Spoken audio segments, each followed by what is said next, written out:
Pernahkah kalian mendengar bahwa orang Sunda dilarang menikah dengan orang Jawa atau sebaliknya?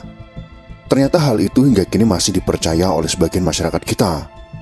Lalu, apakah kalian tahu apa sebabnya?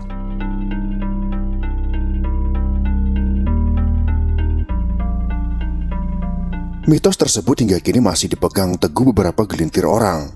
Tidak bahagia, melarat, tidak langgeng, dan hal-hal yang tidak baik bakal menimpa orang yang melanggar mitos tersebut. Lalu mengapa orang Sunda dan Jawa dilarang menikah dan membina rumah tangga? Tidak ada literatur yang menuliskan tentang asal-muasal mitos larangan perkawinan itu. Namun mitos itu diduga akibat dari tragedi Perang Bubat. Peristiwa Perang Bubat diawali dari niat Prabu Hayam Wuruk yang ingin memperistri Putri Dyah Pitaloka Citra Resmi dari negeri Sunda. Konon ketertarikan Hayam Wuruk terhadap putri tersebut karena beredarnya lukisan sang putri di Majapahit yang dilukis secara diam-diam oleh seorang seniman pada masa itu yang bernama Sungging Prabangkara. Hayam Wuruk memang berniat memperistri Dyah Pitaloka dengan didorong alasan politik, yaitu untuk mengikat persekutuan dengan negeri Sunda. Atas restu dari keluarga kerajaan Majapahit, Hayam Wuruk mengirimkan surat kehormatan kepada Maharaja Linggabuana untuk melamar Dyah Pitaloka. Upacara pernikahan rencananya akan dilangsungkan di Majapahit. Maharaja Linggabuana lalu berangkat bersama rombongan Sunda ke Majapahit dan diterima serta ditempatkan di Pesanggerahan Bubat. Raja Sunda datang ke Bubat beserta permaisuri dan putri Dyah Pitaloka dengan diiringi sedikit prajurit. Menurut Kidung Sundayana, timbul niat Mahapati Gajah Mada untuk menguasai kerajaan Sunda. Gajah Mada ingin memenuhi sumpah palapa yang dibuatnya pada masa sebelum Hayam Wuruk naik tahta. Sebab dari berbagai kerajaan di Nusantara yang sudah ditaklukkan Majapahit, hanya kerajaan Sundalah yang belum dikuasai. Dengan maksud tersebut, Gajah Mada membuat alasan untuk menganggap bahwa kedatangan rombongan Sunda di Pesanggerahan Bubat adalah bentuk penyerahan diri kerajaan Sunda kepada Majapahit. Gajah Mada mendesak Hayam Wuruk untuk menerima Dyah Pitaloka, bukan sebagai pengantin, tetapi sebagai tanda takluk negeri Sunda dan pengakuan superioritas Majapahit atas Sunda di Nusantara. Hayam Wuruk sendiri disebutkan bimbang atas permasalahan tersebut, mengingat Gajah Mada adalah Mahapati yang diandalkan Majapahit pada masa itu. Versi lain menyebutkan bahwa Raja Hayam Wuruk ternyata sejak kecil sudah dijodohkan dengan adik sepupunya, yaitu Putri Sekartaji atau Hindu Dewi. Sehingga Hayam Wuruk harus menikahi Hindu Dewi, sedangkan Dyah Pitaloka hanya dianggap tanda takluk.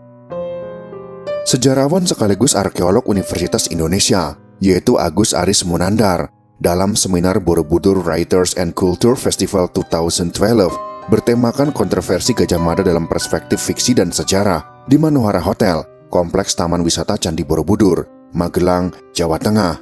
Ia mengatakan, soal pernikahan itu, teori saya tentang Gajah Mada tidak bersalah. Gajah Mada hanya melaksanakan titah sang raja. Gajah Mada ingin sekali untuk menyatukan antara Raja Sunda dan Raja Jawa, lalu bergabung. Indah sekali. Pihak Pajajaran tidak terima bila kedatangannya ke Majapahit hanya menyerahkan Dyah Pitaloka sebagai taklukan. Kemudian terjadi insiden perselisihan antara utusan Linggabuana dengan Gajah Mada.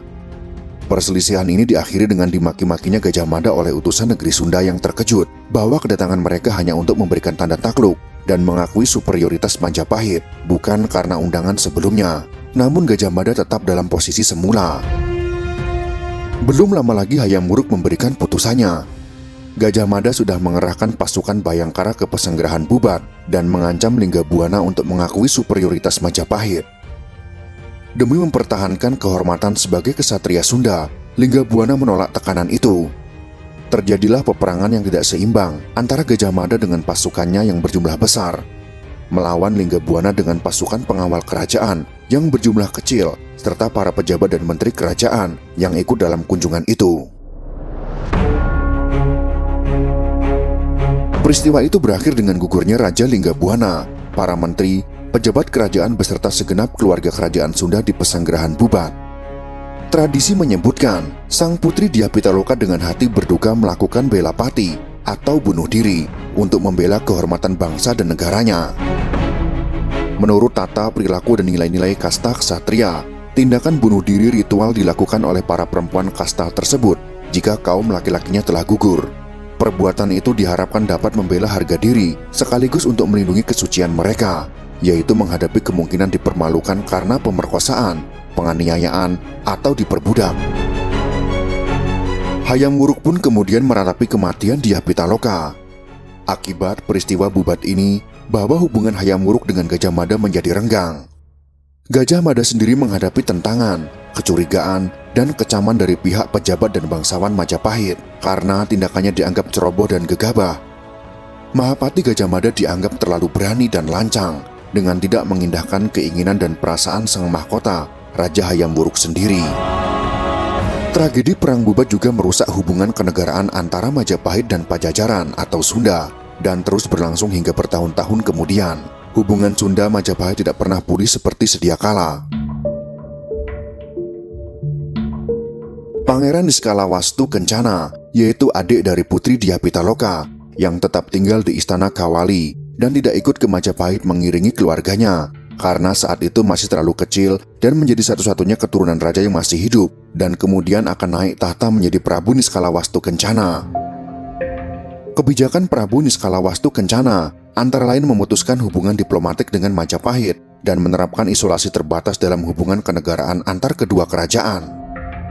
Akibat peristiwa ini pula, di kalangan kerabat negeri Sunda diberlakukan peraturan larangan estri tiluaran atau beristi dari luar, yang isinya diantaranya tidak boleh menikah dari luar lingkungan kerabat Sunda, atau sebagian lain mengatakan tidak boleh menikah dengan pihak Majapahit. Peraturan ini kemudian ditafsirkan lebih luas sebagai larangan bagi orang Sunda untuk menikahi orang Jawa.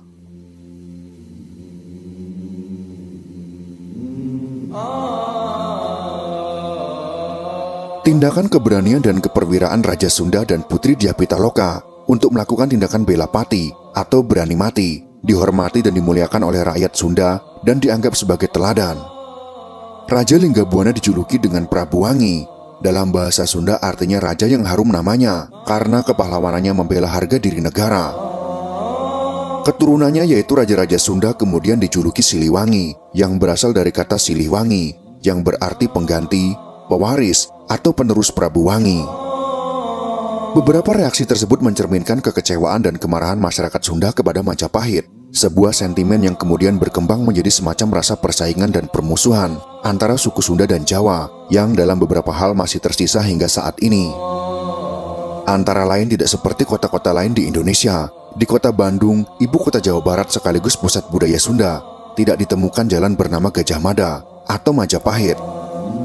Meskipun Gajah Mada dianggap sebagai tokoh pahlawan nasional Indonesia, kebanyakan rakyat Sunda menganggapnya tidak pantas akibat tindakannya yang dianggap tidak terpuji dalam tragedi Bubat ini.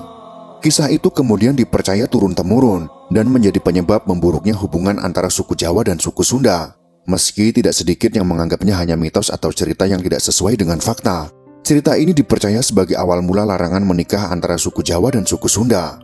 Namun adanya larangan pernikahan Jawa dan Sunda ternyata bukan cuma persoalan historis dan tradisi belaka, tetapi juga telah bergeser menjadi sebuah stereotip. Stereotip menurut KBBI memiliki arti konsepsi mengenai sifat suatu golongan berdasarkan prasangka yang subjektif dan tidak tepat. Hingga saat ini, masih banyak orang yang mempercayai larangan suku Sunda untuk menikah dengan suku Jawa. Larangan menikah antara kedua suku itu dipercayai bahwa nantinya hubungan pernikahan antara suku Sunda dan suku Jawa tidak akan bahagia.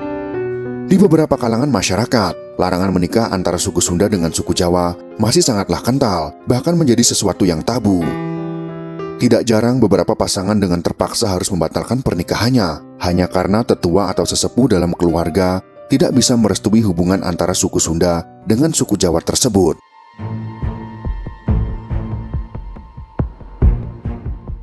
Namun benarkah larangan menikah bagi suku Sunda dan suku Jawa bisa menyebabkan tidak bahagia dan berujung kegagalan dalam berumah tangga?